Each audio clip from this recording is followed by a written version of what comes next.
안녕하세요. 개발자 테크트리입니다. 이번 영상은 정보처리 기술사 따면 뭐가 좋아요가 주제입니다. 얼마 전에 이제 회사에서 어떤 분이 글자 그대로 정보처리 기술사 따면 뭐가 좋아요를 물어보셔서 제가 답변을 해드렸지만 정리를 하는 게 좋지 않을까 해서 한번 정리를 해봤습니다. 먼저 오해를 잠깐 덜고 가자면 정보처리 기술사라는 용어는 정식 명칭은 아닙니다. 엄밀히 따지면 이제 기술사 종목이 두 가지로 나뉩니다. 정보 관리 기술사가 있고 컴퓨터 시스템 응용 기술사라는 종목이 두 가지가 있고요. 이 두 개는 모두 시험 범위가 IT 전반입니다. 굉장히 넓은 범위를 가지고 있고 두 개가 범위는 동일하고 다만 출제되는 비중이 좀 차이가 납니다. 이 영상에서는 이게 이제 핵심은 아니기 때문에 이제 이 부분 넘어가고, 이게 정식 명칭은 아니다라는 거를 이제 오해 없으시기를 바라겠습니다. 그리고 또 하나 말씀드리면 이것은 자격증입니다. 면허증은 아니에요. 엄밀히 따지면 아니고, 그것도 중요한 건 아닌데 이것도 좀 오해를 덜고자 하고 있고, 뭐 일부 면허의 기능을 가지고 있을 수는 있습니다. 일부. 그렇지만 엄밀히 따지면 자격증이다 라고 알아주셨으면 좋겠습니다. 예.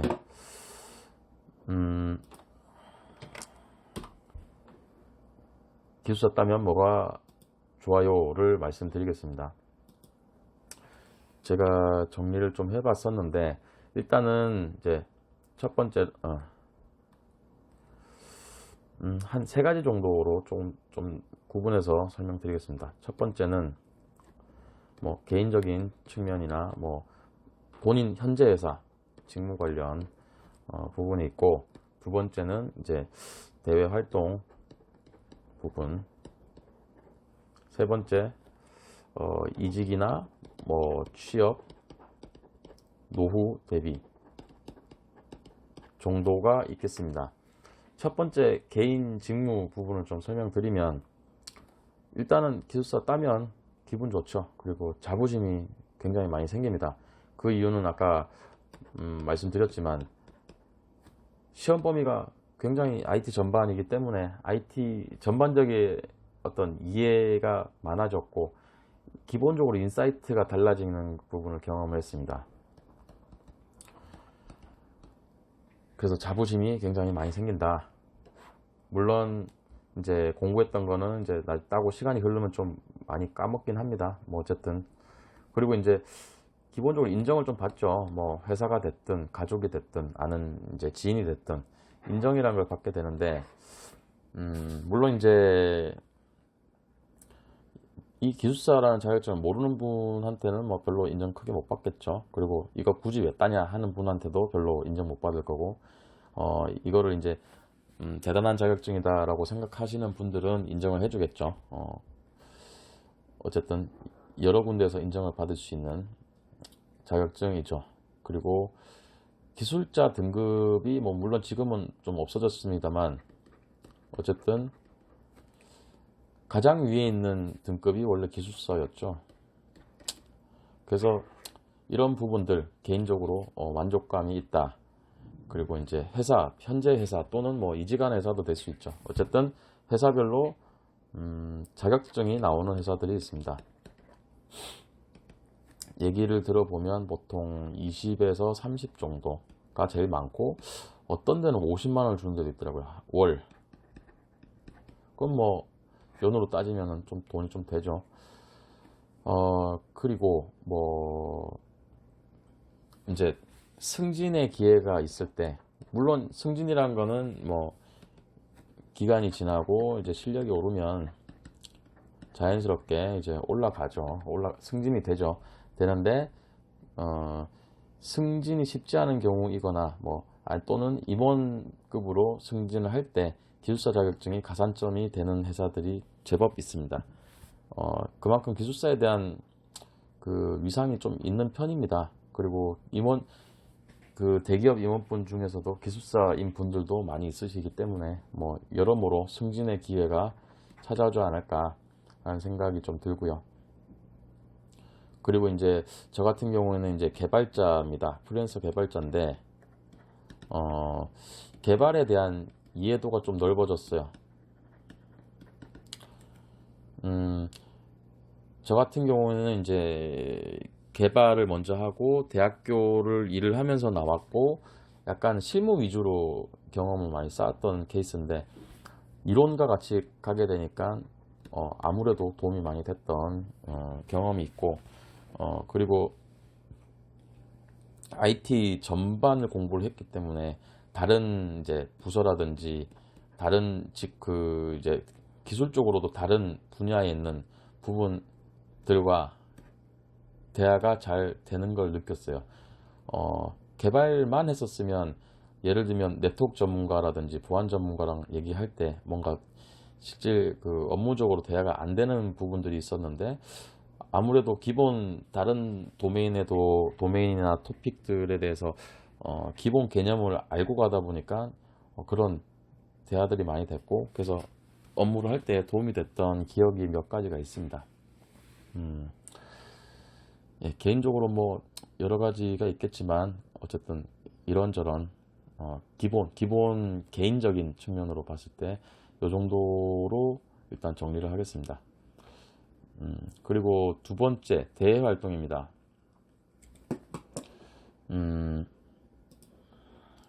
두 번째 대외 활동 같은 경우에는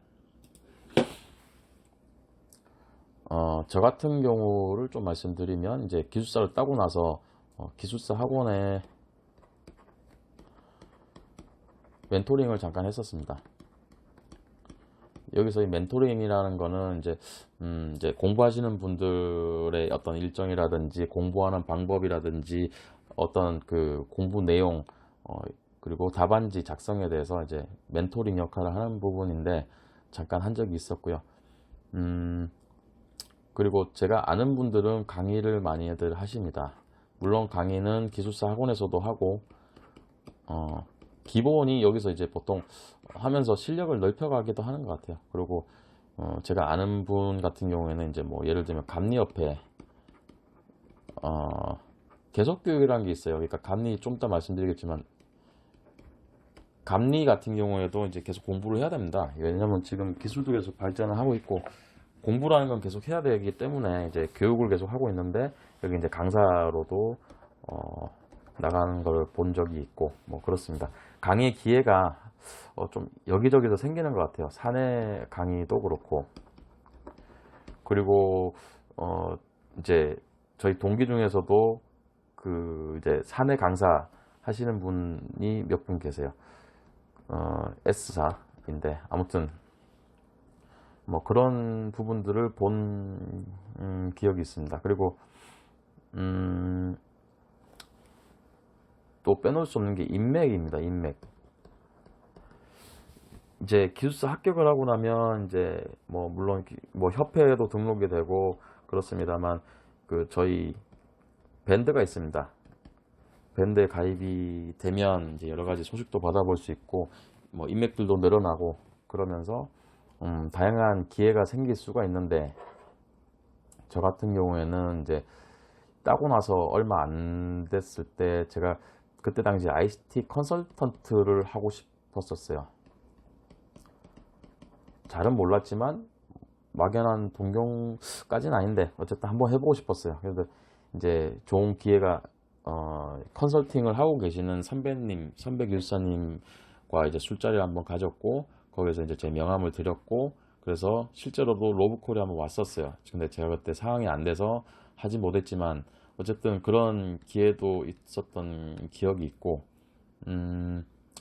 그리고 그 기술사분들이 굉장히 하시는 일이 되게 다양해요. 뭐 저처럼 프리랜서 개발자도 있고, 아니면 아까 지금 보면 컨설턴트도 있고, 즉 기업으로 따지면 대기업, 제 동기분들만 해도 한 3분의 1은 대기업이었던 것 같아요. 그리고 뭐 회사 사장님도 계시고 뭐 정말 다양한 분들이 많이 계세요. 심지어 저희 많은 선배분께서는 뭐 국회의원도 계셨고, 어쨌든 굉장한 인맥이 많다 보니까 거기에 대해서 뭐 내가 노력을 한다면 이제 기회가 될 수 있겠죠. 그리고 이제 기숙사 협회에 보면 그 위원회 활동을 할 수 있는 부분이 있습니다. 제가 홈페이지 잠깐 보여드리면 저도 사실은 위원회 활동을 안 해봐서 솔직히 몰라요. 모르긴 모르는데 얘기를 들어봤을 때는 지금 너무 많아서 다 불러드리긴 그렇습니다만 제가 들었던 것 중에 예를 들면 봉사활동을 하고 싶으면 대학생이나 청각 장애인을 대상으로 하는 강의를 할 수도 있고 그 멘토 역할을 할 수 있는 그런 그 활동도 있고, 그리고 이제 기술 관련 정책에 참여하고 싶은 경우에는 이제 국회의원이라든가 이런 쪽을 만나서 이제 정책 관련된 활동을 하실 수도 있고, 뭐 기술 관련해 가지고 그럴 수도 있고, 공공사업, 교육사업, 요즘에 디지털 뉴딜 이런 쪽으로 활동할 수 있는 기회들이 있다고 들었습니다. 그래서 그런 활동도 하실 수 있을 것 같고요. 본인이 원한다면 하실 수 있을 것 같고, 그리고 이제 또 하나 말씀드리자면 대학원 학비가 좀 할인이 되는 것들이 있습니다. 예를 들면 건국대학교라든지 과기대라든지 이런데 제가 건국대는 알아봤었는데 이제 기숙사면 그 학비가 30% 감액되더라고요. 물론 그래도 비싸서 안 가긴 했고, 어쨌든 저는 대학원에서 공부하고 싶은 게 현재는 없어서 안 가긴 했지만, 어쨌든 그런 것도 있고, 주기적으로 매일 날라온 것 중에는 해외에 있는 대학교 그 MBA 과정, 기숙사를 위한 MBA 과정이 있다 이렇게 자꾸 날라와요. 그래서 보면 예를 들면 제 메일도 잠깐 보여드리면 이런 것들이 있는데, 아무튼 저는 대학원에 관심은 없기 때문에 그렇긴 합니다만, 어쨌든 이런 것들이 계속 날라옵니다. 꼭 이 학교뿐만 아니라 다른 해외에도 어쨌든 그렇습니다. 그렇고 제가 얼마 전에 한번 참여도 해봤던 평가위원 활동을 하실 수 있고요. 공공기관 사업 라든지 아니면 키사, 한국인터넷진흥원에서 주최하는 그런 평가 같은 것들을 참여하실 수 있습니다. 거기에 대한 조건은 여러 가지가 있습니다만, 저희는 기숙사 자격으로 이제 평가위원 활동을 할 수가 있고, 이 평가위원 활동을 한다는 거는 이제 그 수당이 나오기도 하지만 그건 좀 부가적인 얘기인 것 같고, 좋았던 점은 그 공공기관의 정보 시스템이나 인프라가 어떻게 구성이 되어 있고, 그리고 이 공공사업에 대해서 어떻게 진행이 되는지 그리고 내가 만약 그 공공사업에 참여를 해서 내가 발표를 한다면 어떤 느낌일지 여러 가지를 배우는 좋은 기회였던 것 같아요. 그래서 그런 평가위원도 종종 나갈 수 있고요. 그리고 이제 해외 기술사 상호 인정 제도가 있습니다. 이게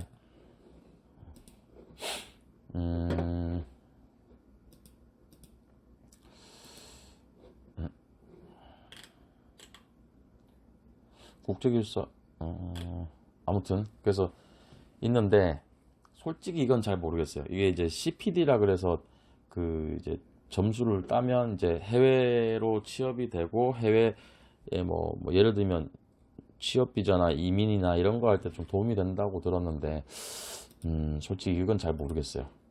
그렇고 있다고 합니다. 그렇고 저는 외국에 살 생각이 없기 때문에 알아보진 않았습니다. 그리고 이 정도로 일단 정리를 좀 할 수 있을 것 같고요. 그리고 해외 기술사 상호 인정이 좀 생각보다 복잡한 것 같아요. 그래서 아무튼 그렇습니다. 그리고 세 번째를 말씀드리면 이직이나 취업, 노후 대비 쪽인데요. 일단 대기업 이직이 가능성이 높아집니다. 일단 무슨 얘기냐면 물론 기숙사를 땄다고 다 대기업 갈 수 있는 건 아니죠. 다만 이제 기숙사가 없는 나랑 있는 나랑은 차이가 있을 거고, 그리고 그 특히나 대기업에서 공공기관 이제 그 국가 사업을 하는 부분에 있어서는 기숙사를 많이 보유하고 있을수록 가산점이 붙기 때문에 그런 면에서도 기숙사를 선호하는 경향이 있다고 합니다. 근데 이제 제 주변에도 그렇지만 이미 대기업인데 따신 분들도 많아요. 그래서 뭐 모르겠습니다. 근데 확률은 높아질 수 있다라고 저는 생각을 하고, 그리고 이제 5급 공무원, 이 대기업을 좀 잠깐 말씀드리면, 제가 아는 분이 케이스를 하나 말씀드리면, 이분도 저처럼 개발자인데 프리랜서 개발자세요. 하셨죠? 어디 쪽 일을 하셨냐면 MES 공정자동화 쪽 개발을 하셨고, 이제 기숙사를 땄어요. 이제 기숙사를 따니까 대기업에서 입사 제의가 왔어요. 뭐 자세한 내막은 모르지만 이제 뭐 아름아름으로 해서 갔을 수도 있어요. 그래서 그분 말씀이 면접을 갔더니 당신은 기술사이기 때문에 우리가 면접을 보자고 했고, 그리고 그 이제 아무래도 프리랜서다 보면은 이제 경력이 그분이 좀 많이 있으셨어요. 그때 40대 후반이셨으니까 후반에 MES 개발자 프리랜서셨고 면접 보러 갈 당시에, 그리고 이력서도 프리랜서 경력이 많았어요. 근데 이제 저도 정확한 이유는 모르지만 프리랜서 경력을 좀 많이 안 쳐주는 그런 경향도 있어요, 보면 회사에서. 근데 이분은 기술사이기 때문에 면접이 됐고, 그리고 이 경력을 모두 인정받아서 높은 금액으로 컨설턴트가 됐어요, 그 회사에. 분야는 이제 스마트 공장, 스마트 팩토리로 가셨어요. 이게 이제 전형적으로 기술사라서 된 케이스이긴 하죠. 물론 이제 일도 잘 하셨겠죠. 그래서 된 케이스가 있었고, 그 다음에 5급 공무원 케이스는 이제 저희 동기분 케이스를 말씀을 드리면, 이분이 이제 대기업을 다니고 계셨었어요. 그러다가 기술사를 땄고, 뭐 정확한 이유는 모르겠지만 어쨌든 공무원 저희 그 기술사를 따면 이제 그 5급 공무원 필기 면제입니다. 그래서 면접을 붙으면 바로 들어갈 수 있는 상황인데 어쨌든 붙어서 지금 그 사무관을 하고 있습니다. 이런 케이스가 있고요. 물론 기술사가 있다고 무조건 들어갈 수 있는 건 아니라 자격 요건이 된다라는 말씀입니다. 그래서 이제 그 경력도 보겠죠. 어쨌든 갈 수 있다. 이제 자격이 된다. 이렇게 보실 수 있고, 그리고 아까 말씀을 드린 것 같긴 한데, 이 IT 컨설턴트로 직무를 변경하기가 조금 용이해지더라고요. 기술사라서 컨설턴트를 할 수 있다기보다는 기술사가 있으면 컨설턴트를 함에 있어서 좀 우대 조건이 되더라고요. 지금 컨설턴트 하시는 분들이 다 기술사는 아닙니다. 그렇지만 우대 조건이라 말씀을 드리는데, 뭐 저도 그 기술사 따고 컨설턴트 제의가 온 적이 있었고, 그리고 제 유튜브 같은 데 찾다 보니까 나온 건데, 보수가 좋다고 하더라고요. 물론 모든 컨설턴트가 그러진 않겠지만 많이 받으시는 분들은 뭐 한 2억까지도 받는다는 걸 본 적이 있어요. 그래서 이쪽도 좋지 않을까라는 생각도 들고, 어쨌든 우대 조건이다 정도. 그리고 이거는 이제 뭐 주로 이직에 대한 부분이 될 것 같고, 그리고 이 기술사를 따는, 그러니까 정보 처리 분야, 정보 관리, 컴퓨터 시스템 응용 기술사를 따는 분들의 꽤 많은 분들이 노후 때문에 따시긴 해요. 실제로 같이 공부하다 보면. 그리고 왜 노후가 괜찮냐라고 보면 정보 시스템 감리원을 하실 수가 있어서 그렇습니다. 기술사 자격증을 따면 이제 정보 시스템 수석 감리원 교육을 받을 수 있는 자격이 됩니다. 그럼 교육을 받고 나면 수석 감리원 자격을 주게 되고, 제일 높은 등급입니다. 정보 시스템 감리사 딸 수 있는 땄을 때 랑 동일한 이제 효과가 나옵니다. 그래서 공부하시는 분도 꽤 많고요. 그리고 모르시는 분들도 좀 많긴 한데 감리 자격증을 하나 더 줍니다. 이게 이제 정보 시스템 감리원 말고도 정보통신공사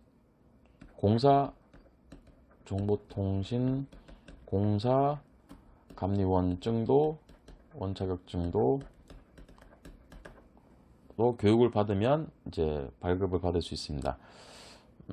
뭐 이건 둘 다 자격증은 자격증인데 감리사를 따서 주는 자격증은 아니고 흔히 정보 시스템 감리원증이라고 하는 걸 주게 되고 정보통신공사 감리원 같은 경우는 자격증이라고 해서 나오더라고요. 뭐 어쨌든 큰 상관은 없지만 어쨌든 이것도 특급 자격증으로 나오고 수석 두 개 다 가장 높은 등급으로 이제 감리원 자격증이 나와서 이제 노후에 일을 할 수 있는 그런 게 되겠습니다.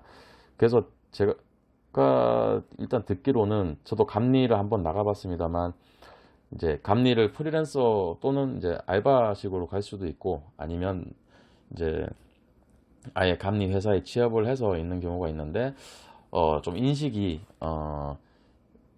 나이가 들어서 이제 퇴직을 하면 가는 그런 인식이 좀 있긴 해요. 그래서 좀 연세가 있으신 분들이 많긴 한데 아무튼 제가 듣기로는 가장 나이 많으신 분이 76세도 일을 한다고 들었어요. 뭐 모르겠어요. 눈치가 보일지 어쩔지 모르겠지만 아무튼 뭐 농담 삼아 그 연필들 힘, 뭐 마우스 할 힘, 걸을 힘만 있으면 일을 할 수 있다고 할 정도로 어쨌든 노후에 좀 일을 할 수 있는 자격증이긴 한 것 같습니다. 이제 저 같은 경우는 이제 정보 시스템 감리원에는 맞아요. 저도 소프트웨어 개발을 하기 때문에 이쪽은 맞긴 한데 정보통신공사는 사실 제 분야가 아니긴 합니다. 엄밀히 따지면 정보통신공사라고 하는 거는 우리가 건물을 지을 때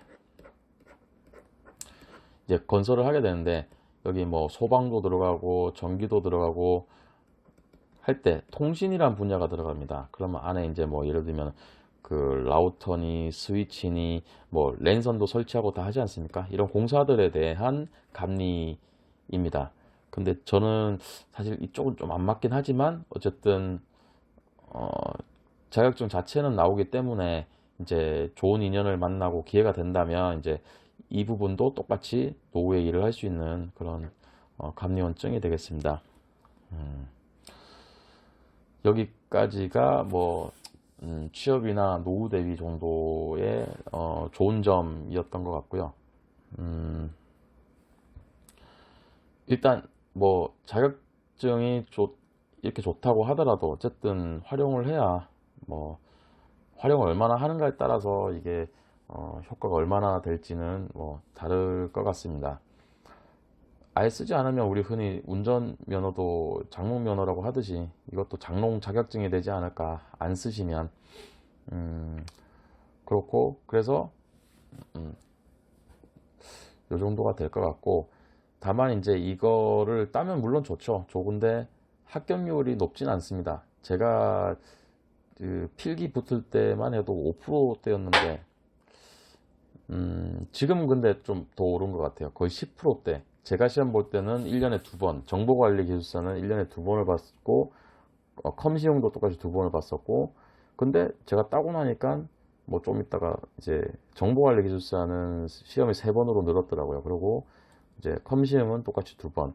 그렇게 됐고, 컴시용은 계속 합격률은 높진 않은 것 같아요. 근데 정보관리가 최근은 모르겠습니다만, 뭐 합격률이 10%까지 올라갈 때도 있었던 것 같고, 어쨌든 이 자격증을 따기 위해서 사람마다 편차가 좀 많이 차이가 나겠습니다만 오래 고생할 수 있기 때문에 그 부분을 만약에 한다면 각오를 하고 단단히 각오를 하고 공부에 임해야 되지 않을까. 이런 말씀 드린 이유는 예를 들면 잠깐 공부해보고 만약에 아니다 싶어서 그만두는 건 상관이 없을 것 같고, 근데 이게 문제는 공부를 하면 할수록 포기가 더 안 되거든요. 그래서 굉장한 각오가 좀 필요할 것 같고, 그래서 좀 말씀드려봤습니다. 예, 여기까지가 정보처리 기술사 따면 뭐가 좋아요에 대해서 제가 생각한 바를 좀 말씀드려봤습니다. 예, 영상 여기까지고요. 또 좋은 주제를 가지고 또 찾아뵙겠습니다. 예, 끝까지 시청해 주셔서 감사합니다.